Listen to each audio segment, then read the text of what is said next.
Dasara season start అయిపోతుంది. Hardly 10 days కూడా లేదు. దాండియా షాపింగ్ చేసి రాలేదు. సికింద్రాబాద్ లో జబర్దస్త్ షాప్ అయితే ఉంది. దాండియా రిలేటెడ్ అవుట్ఫిట్స్ అన్ని ఉంటాయి. డబ్బుని సేవ్ చేసుకో, మళ్ళీ రీల్లీ మిస్ అయిపోయి. అడ్రస్ అయితే చెప్పేస్తున్నా, సేవ్ చేసుకో. అడ్రస్ అయితే కావాలని ఫాలో అయితే కొట్టు. ఫాలో కొట్టి ఈ స్టోర్ వచ్చేసి పారడైజ్ ఉంది కదా, పారడైజ్ సిగ్నల్ అక్కడ మనకి బోర్డు కనబడుతుంది కదా, దాని ఆపోజిట్ రాజస్థానీ హ్యాండీక్రాఫ్ట్స్ అని చెప్పేసి ఉంటది. ఇక్కడ లెహంగాస్ వచ్చేసి 800 నుంచి స్టార్ట్ అయిపోతే వీళ్ళ ఓన్ మ్యానుఫ్యాక్చరింగ్ అనమాట. వీళ్ళు తయారు చేస్తూ ఉంటారు ఆడనే. 800 నుంచి 1000 లోపల ఉన్న లెహంగాస్ ఎలా ఉన్నాయంటే చల్తాయి.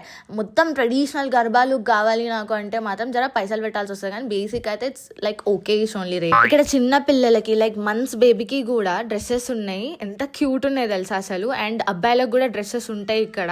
మీరు ఒకసారి విజిట్ అవ్వండి, మీకు తెలుస్తుంది. అండ్ మీరు పోయి చూసుకుంటే మీకు ప్రైజెస్ని బట్టి మీకు ఓకేరే అనుకుంటారు, లేదంటే బడ్జెట్ ఫ్రెండ్లీ లేదు అనుకుంటారు, అది మీ ఇష్టం. కానీ నేనైతే ఈ షాప్ని అయితే సజెస్ట్ చేస్తున్నా. మంచిగా ఉన్నాయి. నేను ఇక్కడ ఒకటి పర్చేస్ చేసుకుండే. అండ్ సపరేట్ బ్లౌజెస్ కూడా దొరుకుతున్నాయి. మంచి ఒరిజినల్ మిర్రర్ వర్క్ ఉంది, మంచిగా. నాకు అంత హెవీ క్యారీ చేయడం రాదు అని అనుకుంటే ఇట్లా షార్ట్ టాప్స్ కూడా ఉన్నాయి. అట్లనే పగడాస్ కూడా దొరుకుతాయి. పగడాస్ అని అంటారా ఏదోలే. సరే, నేను ఈ లుక్ అయితే సెట్ అయిపోయినా అని చెప్పేసి ఇట్లా ఫిక్స్ అయిపోయినా. మీరు మాత్రం ఫాలో కొట్టండి. ఫాలో జైలా వ్లాగ్స్.